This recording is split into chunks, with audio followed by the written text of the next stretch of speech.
আব্দুল্লাহ ইবনে ওমর রাদিয়াল্লাহু তাআলা আনহু বলছেন, আমরা বসে আছি 10 জন, এই সময় এক যুবক আসলো, মাদানী যুবক, আনসারি যুবক, মদিনার স্থায়ী একজন যুবক।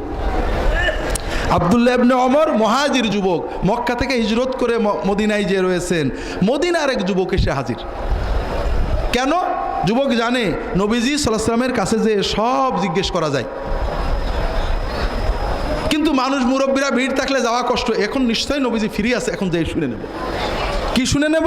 এসে প্রশ্ন করছে, বসছে, কাল ইয়া রাসূলুল্লাহ, ইয়া রাসূলুল্লাহ আইয়ুল মুসলিমিনা আফদাল। খেয়াল করেন, আমরা আলেম ওলামা নেককার মানুষদের কাছে যাই, প্রথমত যাই দুনিয়ার জন্য, হয় দোয়া নিতে, এটা দুনিয়ার কাজ,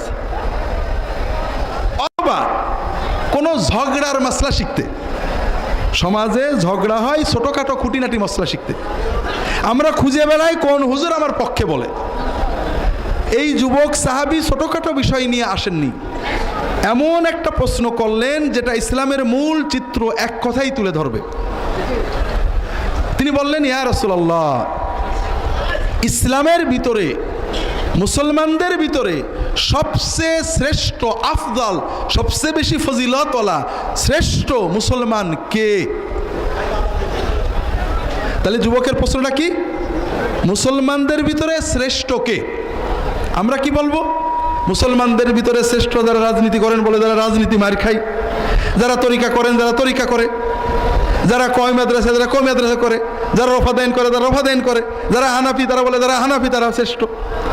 আমরা ছোট ছোট খুঁটিনাটি বিষয় যেগুলো শ্রেষ্ঠত্বের প্রমাণ না, যেগুলো আল্লাহর পথে চলার প্রতিযোগিতা মাত্র, সেইগুলোকে নিয়ে আমরা ঝগড়া করি। আমাদের মনোজগৎ এত সংকীর্ণ, এত ছোট হয়েছে যে আমরা ইসলামের যে বড়ত্ব মহত্ব নিজেরাও ভুলে গেছি, মানুষের সামনে উপস্থাপন করতেও পাচ্ছি না। রাসূলুল্লাহ সাল্লাল্লাহু আলাইহি ওয়াসাল্লাম এগুলো কিছুই বললেন না। তিনি উত্তরে কি বললেন? মুসলমানদের ভিতরে শ্রেষ্ঠ, সবচেয়ে ফজিলত, সবচেয়ে মর্যাদা ওই মুসলমানের বেশি, আহসানুহুম আখলাকান খুলুকান। মুসলমানদের ভিতরে যার আচরণ, বিহেভিয়ার, মানুষের সাথে যার আচরণ সবচেয়ে অমায়িক, সবচেয়ে সুন্দর, ওই মুসলমান হলো মুসলিম সমাজের ভিতরে শ্রেষ্ঠ মুসলমান। হাজারিন, বিস্তারিত ব্যাখ্যা করার সময় নেই। নামাজ বড় দরকার, ইমানের আলামত, খুব কষ্টের কাজ। রোজা কষ্টের কাজ, যাকাত দেওয়া, নিজের হালাল উপার্জনের টাকা মানুষকে দিয়ে দেওয়া খুবই কষ্টের কাজ।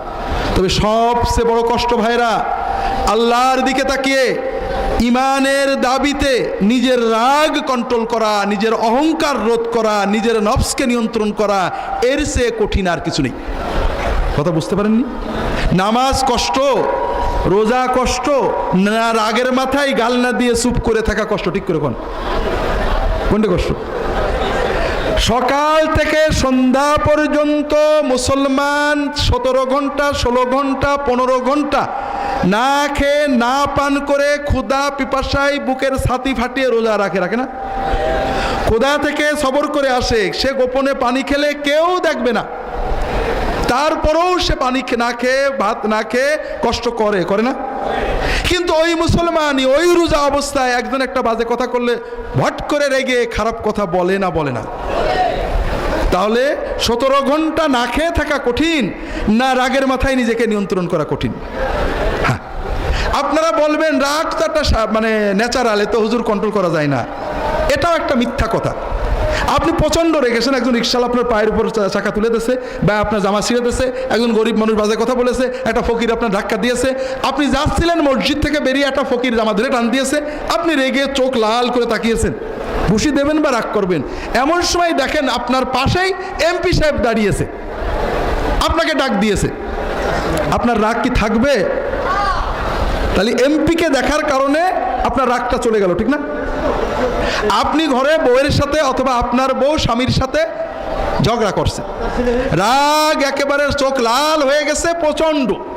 এমন সময় দেখেন ঠকঠক করে দরজায় কেউ কি করছে, ঠকঠক করছে, নক করছে।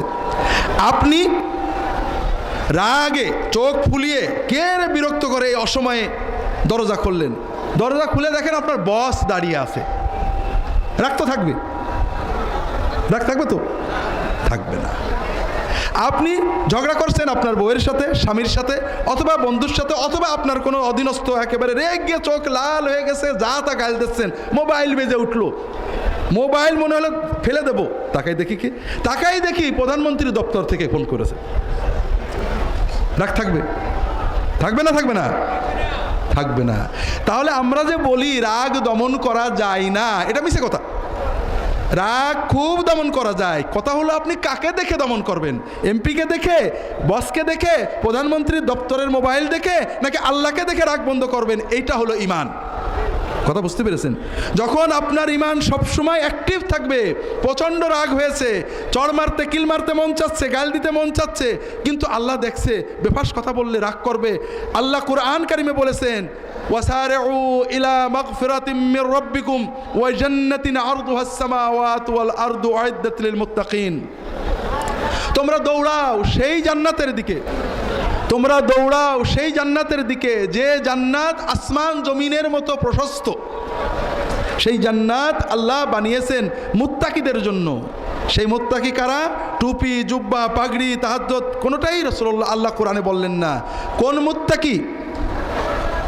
আল্লাযীনা ইউনফিকুনা ফিস সাররাই ওয়াদ দাররা ওয়াল কাযিমিনাল গায়যা ওয়াল আফিনা আনিন নাস। আল্লাহ মুত্তাকি, যে মুত্তাকিদের জন্য জান্নাত বানিয়েছেন, সেই মুত্তাকিদের পরিচয় দিয়ে 4টে কোয়ালিটি বলেছেন।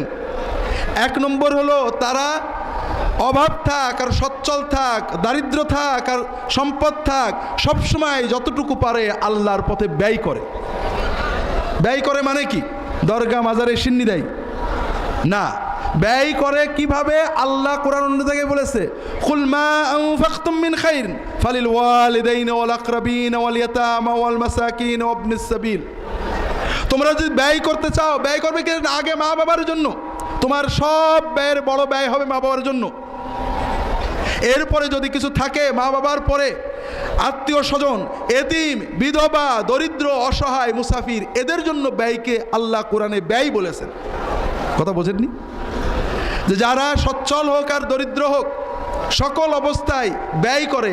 এইটা বলে না আরে গরিব মানুষ কি দেবো, বড় লোক হই দেবো না, 2 টাকা আছে 1 টাকা দেয়, 2 লাখ আছে 1 লাখ দেয়। সব সময়ই চেষ্টা করে মানুষের কল্যাণে, প্রথমে পিতামাতা, নিজের পরিবার, সন্তান, স্ত্রী, এরপরে আত্মীয় স্বজন, পাড়া প্রতিবেশী, সমাজের দরিদ্র, অসহায়, বিধবা, এই রকমভাবে সে মানুষের জন্য ব্যয় করতে থাকে।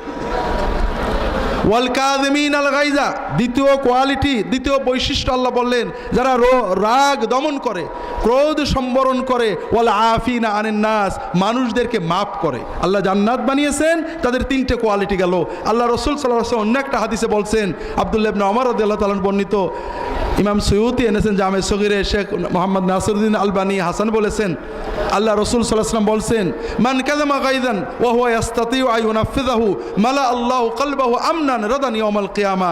যদি কারো রাগ হয়েছে, এমন মানুষের উপরে রাগ হয়েছে যেখানে রাগ ঝাড়া যায়, রাগটাকে এক্সিকিউট করা যায়, স্ত্রীর উপরে, স্বামীর উপরে, ছেলের উপরে, মেয়ের উপরে, ছাত্র ছাত্রীর উপরে, নিম্ন কর্মচারীর উপরে, গরিব মানুষের উপরে, দুর্বলের উপরে, যাকে রাগ ঝেড়ে দেওয়া যায়, এই রকম কারোর উপরে যদি কারো রাগ হয়, এরপরও ঝেড়ে দেওয়ার, শাস্তি দেওয়ার, গাল দেওয়ার সুযোগ থাকা সত্ত্বেও সে রাগ দমন করে, মাফ করে দেয়, কিয়ামতের দিনে যেদিন সবাই উৎকণ্ঠিত থাকবে, রাসূলুল্লাহ সাল্লাল্লাহু আলাইহি ওয়াসাল্লাম বলছেন, কিয়ামতের দিনে আল্লাহ তাআলা তার অন্তরটাকে শান্তি, নিরাপত্তা, তৃপ্তি দিয়ে ভরপুর করে দেবেন। যে মুত্তাকিদের জন্য আল্লাহ জান্নাত বানিয়েছেন, সেই জান্নাতে যাওয়ার মুত্তাকিদের 4র্থ কোয়ালিটি হলো যে তারা গুনাহ করে। তারা কি করে? বড় মজার ব্যাপার না? والذين إذا فعلوا فاحشة أو ظلموا أنفسهم ذكروا الله فاستغفروا لذنوبهم ومن يغفر الذنوب إلا الله ولم يصروا على ما فعلوا وهم يعلمون। মুত্তাকি হওয়ার মানে নিষ্পাপ, বেগুনাহ হয়ে যাওয়া না। আপনি নিয়ত করলেন আমি ওযু সহ থাকবো, আমি আর ওযু ছাড়া থাকবো না, তার মানে আপনার কোনোদিন ওযু ভাঙবে না নাকি? ভাঙবে? ভাঙার সঙ্গে সঙ্গে কি করতে হবে? ওযু করে নিতে হবে। ভাই, মানুষ নফসের প্ররোচনায়, শয়তানের প্ররোচনায় গুনাহ করে ফেলতে পারে। আল্লাহ যখন দেখেন শয়তানের প্ররোচনায় করেছে, করার ইচ্ছা ছিল না, বাদ দেওয়ার চেষ্টা করেছে, সঙ্গে সঙ্গে তওবা করতে হবে। আল্লাহ বলছেন যারা যদি কখনো গুনাহ করে ফেলে, অন্যায় অশ্লীল কাজ করে ফেলে, সঙ্গে সঙ্গে আল্লাহর কথা মনে পড়ে যায়, সঙ্গে সঙ্গে দেরি না করে রেট না করে আল্লাহর কাছে মাফ চায়, আর আল্লাহ ছাড়া তো কেউ মাফ করতে পারে না, তারা জেনে শুনে ওই গুনাহটা বারবার করে না, একবার হয়ে গেলেই সঙ্গে সঙ্গে তওবা করে, তওবাটাকে বসিয়ে রাখে না শেষ জীবনে করার জন্য, এই রকম যারা মানুষ তাদের জন্য আল্লাহ জান্নাত বানিয়ে রেখেছেন। আল্লাহ কোরআন কারিমে অন্য জায়গায় বলেছেন ইন্নামাত তাওবাতু আলাল্লাহি লিল্লাযিনা ইয়ামালুনা সুআ বিজাহালাতিন সুম্মা ইয়াতুবুনা মিন করিব। যারা আল্লাহ তওবা কবুল করবেনই, আল্লাহর দায়িত্ব হলো তাদের তওবা কবুল করা। যারা একটা গুনাহ করে ফেললেই তাড়াতাড়ি তওবা করে আল্লাহর কাছে বলে আল্লাহর করব না, মাফ করে দাও, আল্লাহ এদের তওবা কবুল করবেন, এটা নিজের দায়িত্ব হিসেবে নিয়েছেন। ওয়ালাইসাত আত-তাওবাতু লিল্লাযিনা ইয়ামালুনা আস-সাইয়্যাত হাত্তা ইযা হাদারা আহাদাহুমুল মাউতু ক্বালা ইন্নী তুবতুল আন ওয়ালাল্লাযিনা ইয়ামুতুনা ওয়া হুম কুফার।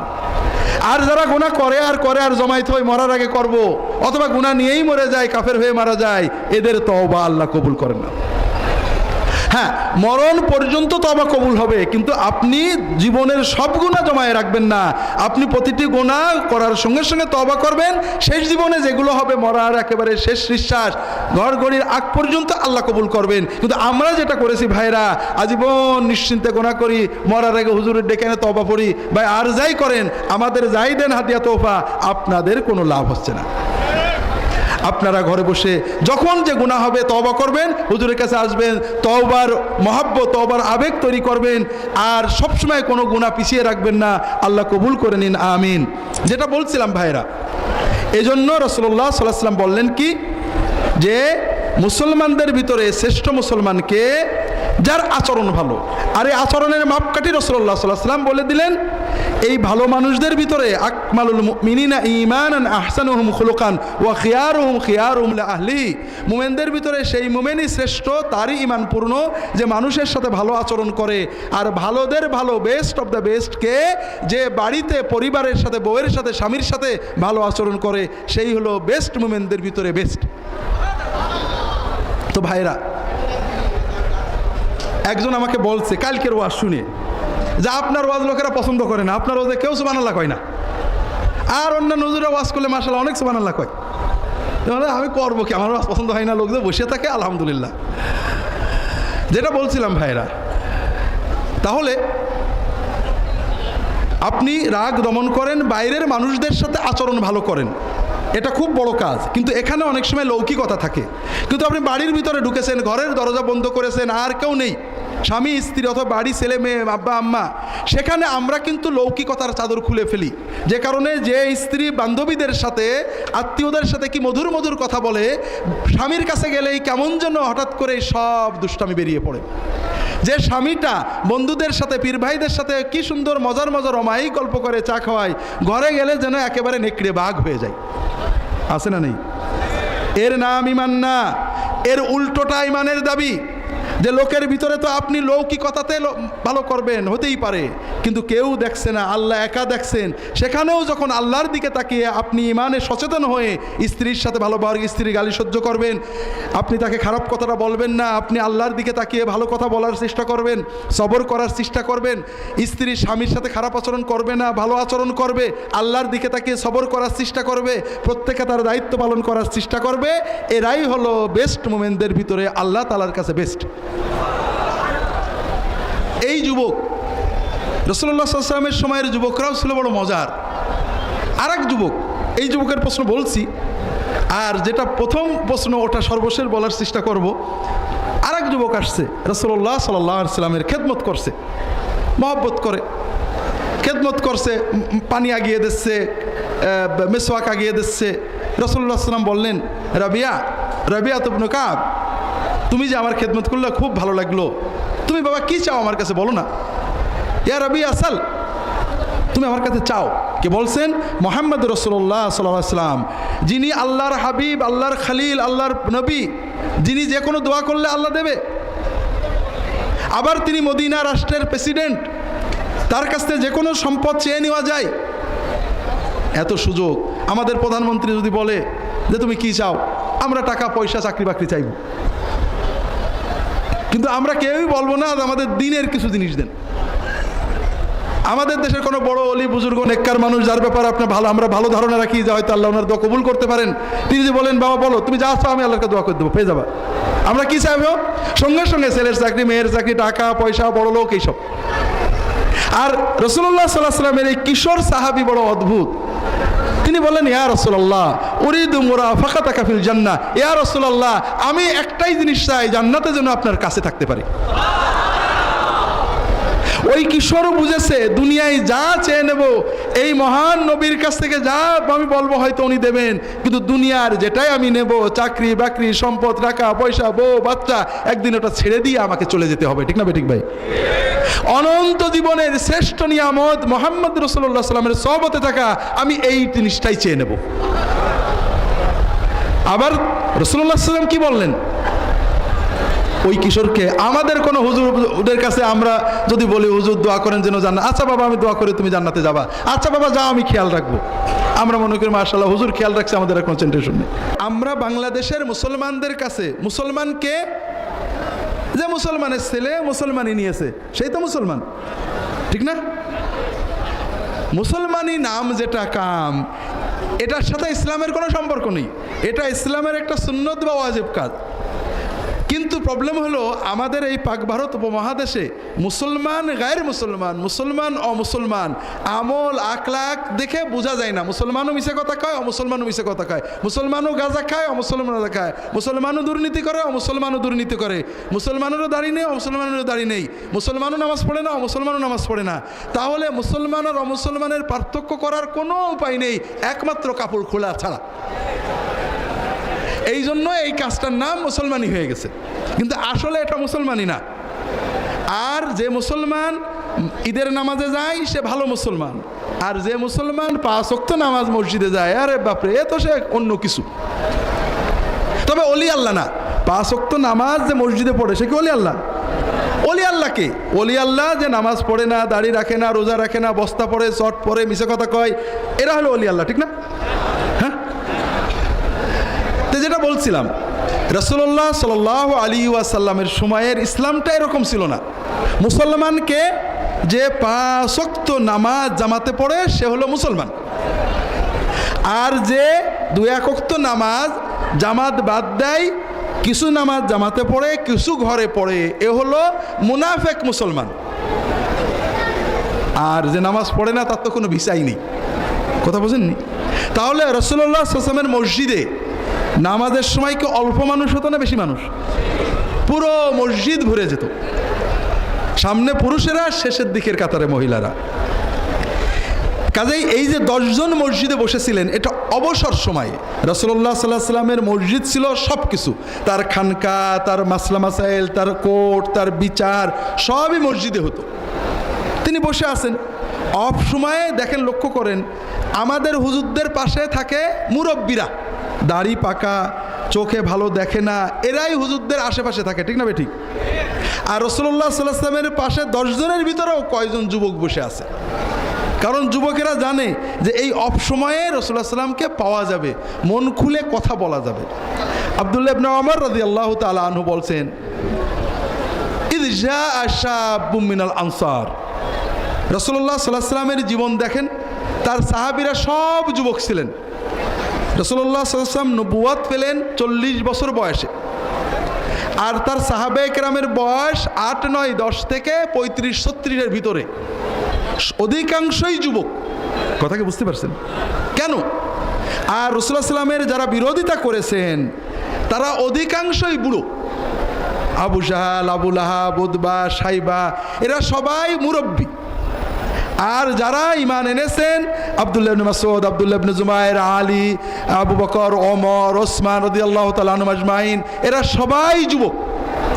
কারণ সমাজে যারা মুরব্বী হয়ে যায় তাদের কিছু সমস্যা হয়। একটা হলো গ্রহণ করার ক্ষমতা কমে যায়, স্বার্থ চিন্তা বেড়ে যায়।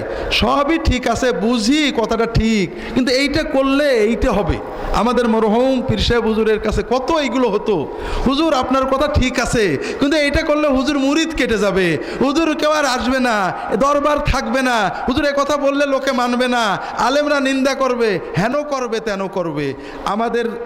আমাদের মরহুম পীর সাহেব হুজুরের আশেপাশে যারা ছিলেন তারা সবাই এগুলো জানেন। আর তার কথা ছিল যে আমার বিজনেস আল্লাহর সাথে, মুরিদ চলে গেলে যাক, আমি একা ঘরে বসে থাকবো, কিন্তু যেটাকে হক বুঝেছি আমি বাতিলের সাথে কোনো আপোষ করব না। যাই হোক, বড় হলে, বয়স হলে মানুষের স্বার্থ চিন্তা হয়। দ্বিতীয় একটা হয় স্থবিরতা। সবই ঠিক আছে, কিন্তু এতকাল ধরে বাপদাদার যুগ থেকে করে আসছি, এগুলো কি আর একেবারেই ঠিক না, কি করে ছাড়বো? কথা বোঝেননি? সব বোঝে।